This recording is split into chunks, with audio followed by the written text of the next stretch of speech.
Good afternoon, everyone. My name is Liz Eberline, and I am the Education Programs Manager at the National Women's History Museum outside of Washington, D.C. Thank you so much for joining us this afternoon for this very special Brave Girls Virtual Storytime reading of Love Is with author Diane Adams.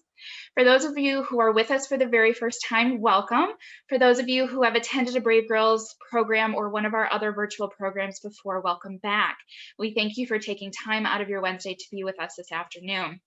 As always, we are recording this presentation so that it can be available on our website following the event.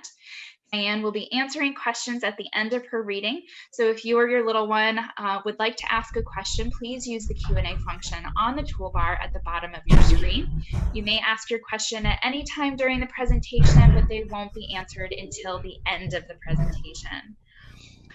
This beautifully illustrated book tells the heartwarming story of a little girl and a duckling who both grow to understand what it means to care for each other as they learn that love is as much about letting go as it is about holding on.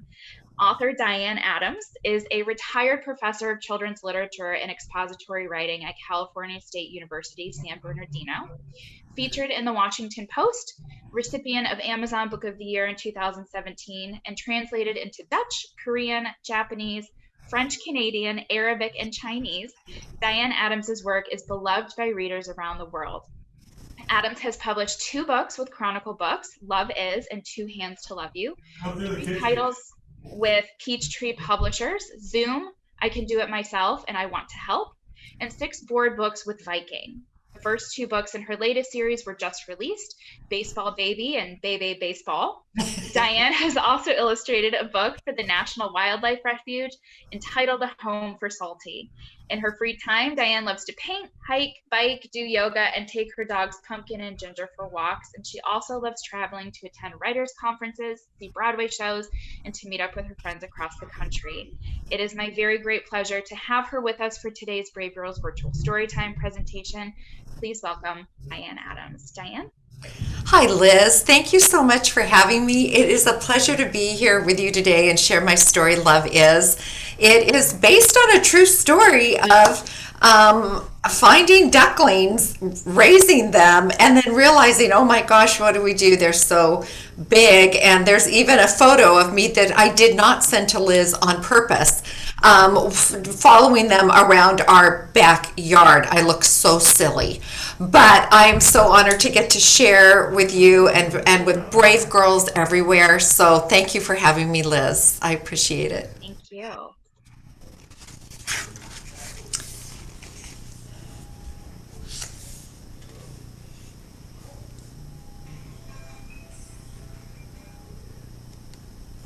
So love is, and I think you see 2 best friends here.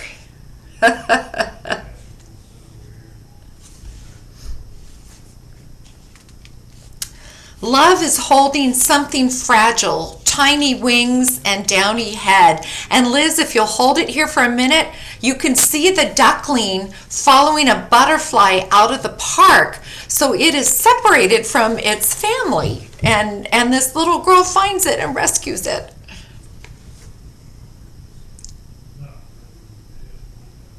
Love is noisy midnight feeding shoebox right beside the bed.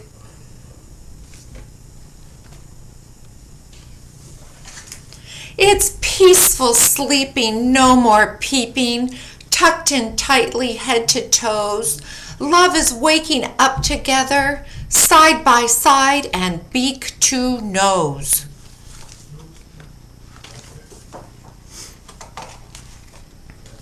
It's early mornings, messy bath times, cleaning up, tidying up, and settling down. Does this look like your mom or dad or grandma? This could be you taking care of your very own little pet. Love is in familiar voices, feeling lost and being found. It's in the struggles, growing muscles. Ready for a bigger pond. It's sensing when the time is right to lift those wings, to travel on. Do you see all the birds migrating for the winter? They're going somewhere warmer.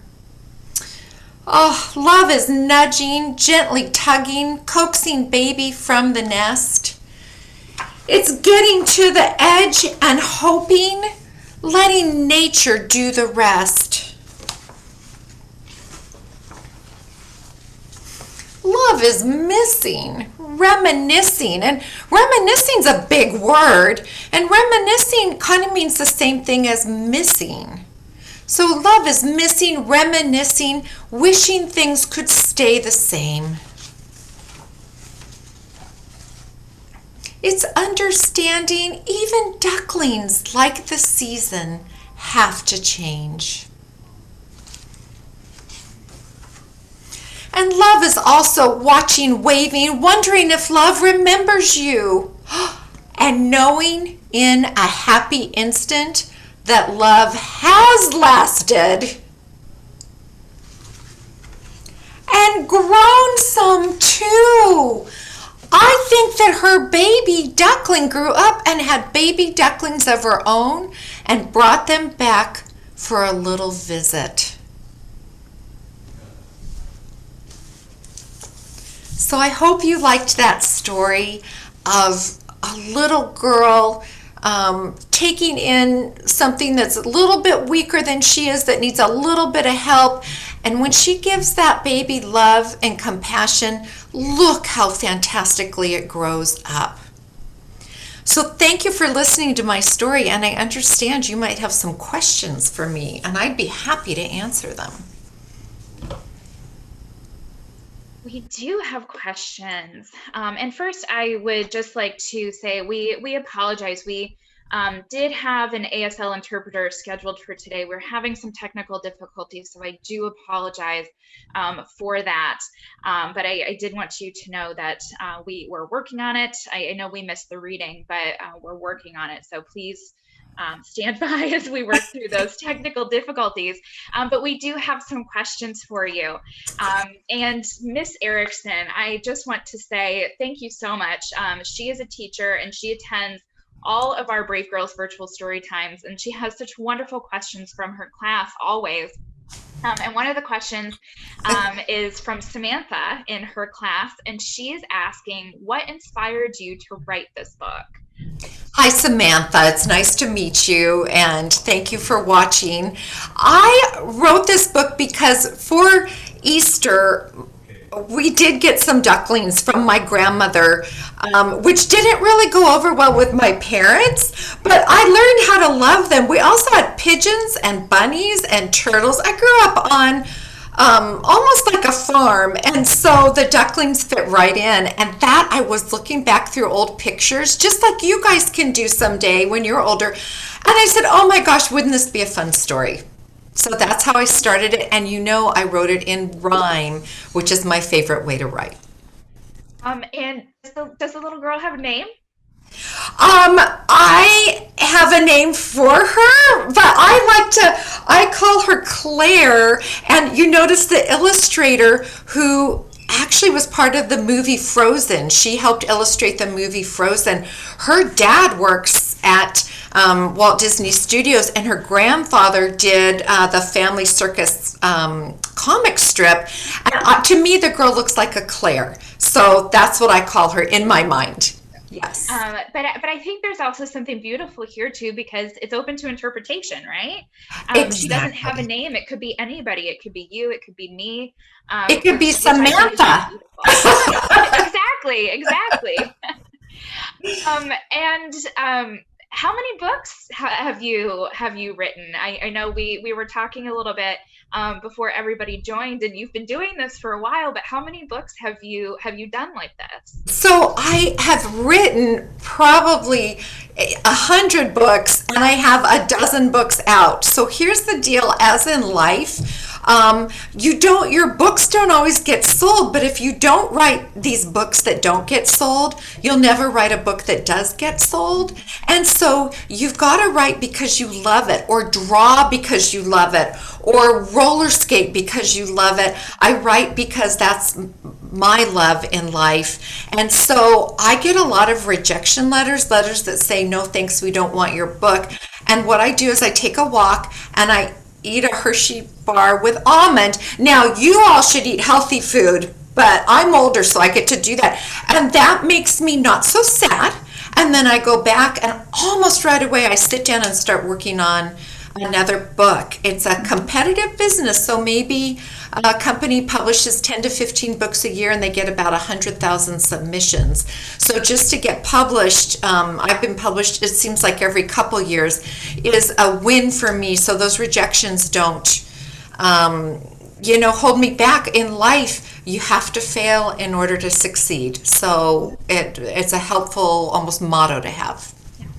And again, you just mentioned this with your illustrator. Your illustrator worked on Frozen, which Yes. I'm sure we're all familiar with. But again, you and I were kind of talking before everybody came in, and your process of working with an illustrator is a little bit different than some of the authors that we've had on. So can you talk a little bit about how you work with the illustrators and kind of how they bring your vision to life? Yes, I can. The first book I wrote was called Zoom, about a little boy's first roller coaster ride. And I did not get to meet the illustrator. I actually met him after the book was published.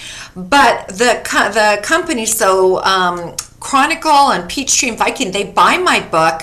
And then they say goodbye to me, hire an illustrator, and then I see the book when it's finished. Now, they usually give me a choice of maybe their top 4 illustrator ideas, and I get to have some input in that. But I don't get to talk to the illustrator during the process, which sounds horrible. But sometimes you can say something to someone that maybe suggests that you don't approve of what they're doing. And they don't want that kind of communication. They want the illustrator to be free to interpret your book the way they see it. And so in the case with my first book, Zoom, the illustrator added a different layer. I had the boy being afraid all the way through the book. He had the dad turn afraid during the big drop, and it made for a beautiful book that is still in print.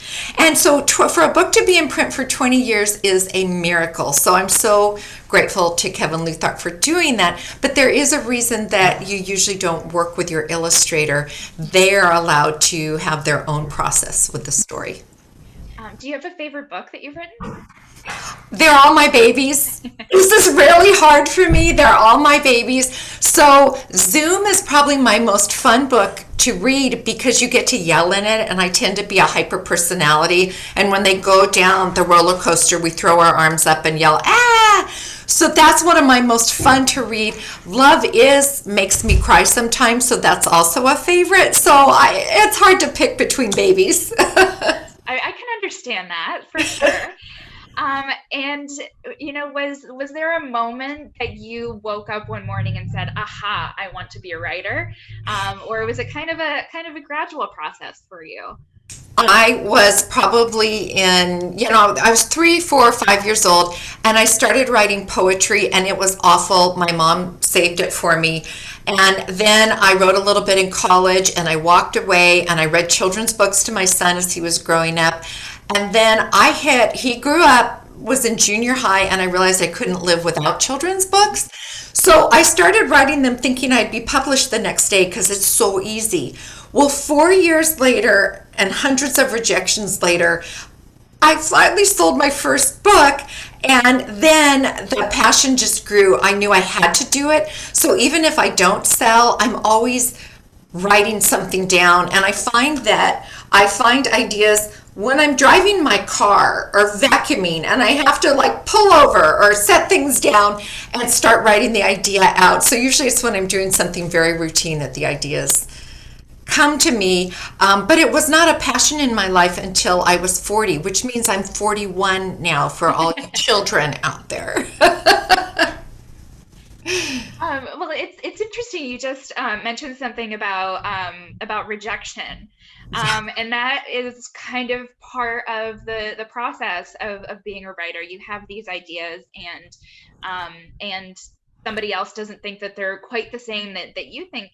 And how much of that has kind of inspired you to keep going? As you know, having somebody say no, thank you for now.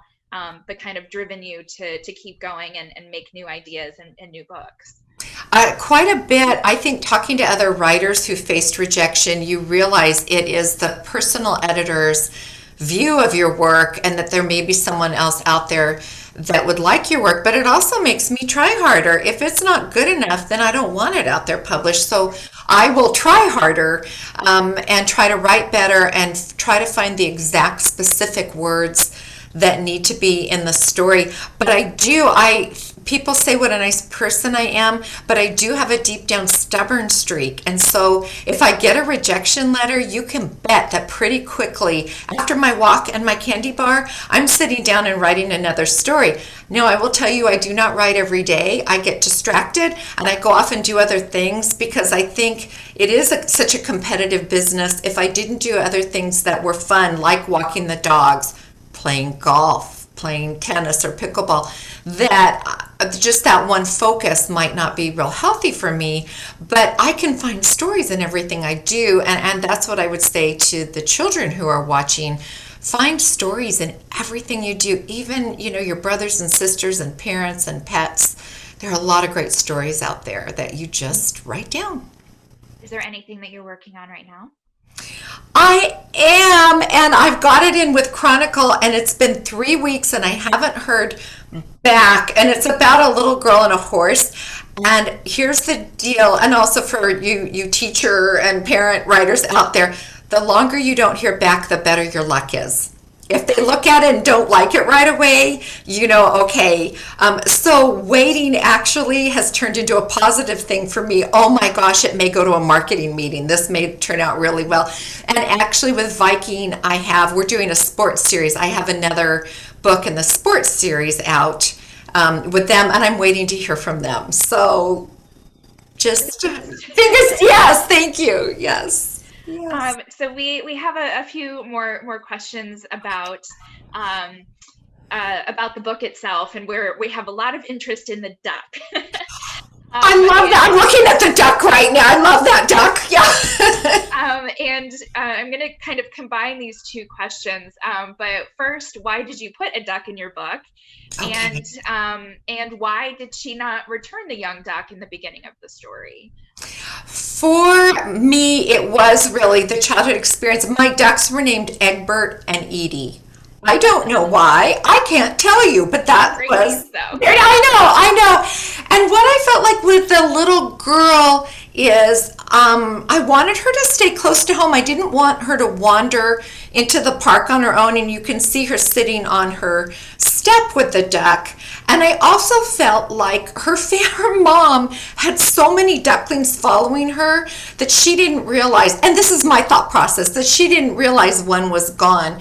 And so this little girl finds the duck, doesn't see any other ducklings, doesn't know what to do, and a decision is made, hey, we're going to raise this duckling. You don't see her parents in the story, but there's a suggestion they're there. And so that was my idea, is that Mother Duckling's already gone with her 7, 8 other ducklings, and this one is kind of helpless. And I felt like it was sweet that the girl took her in and almost took on a mom role for the duckling.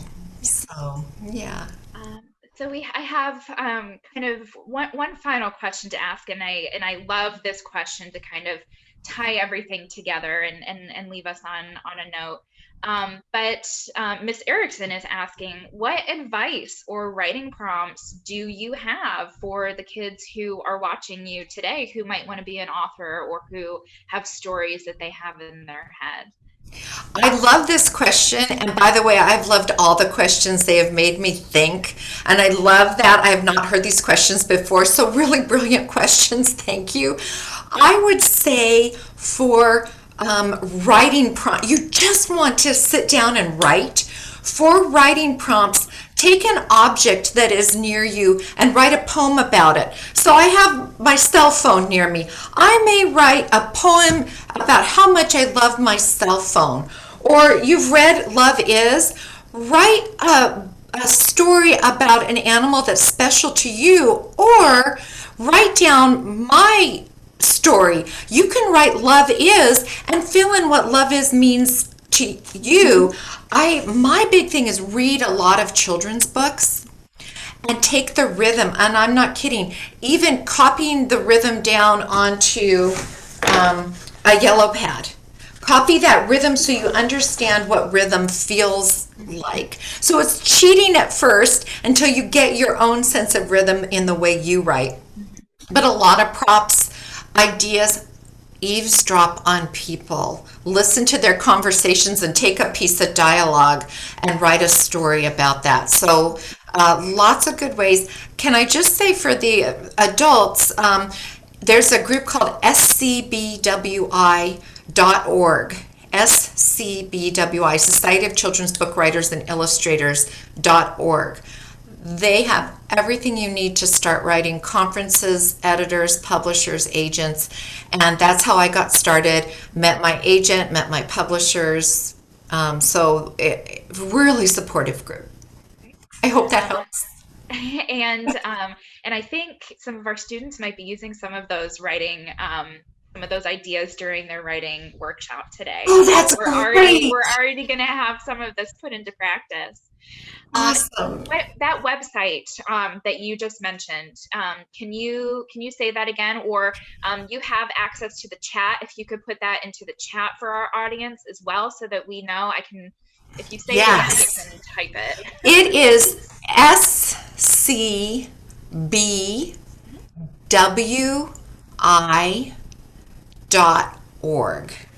Let's see if I can do this. You guys, I'm old, so you have no idea. I think I did it. scbwi.org. There. And I just typed it in. I'm so proud of myself. They're just a beautiful group. If you join, it costs some money to join, but even if you don't join, they still have articles and different groups that you can meet with. So it's that's how I got started, and that's how a lot of writers got started.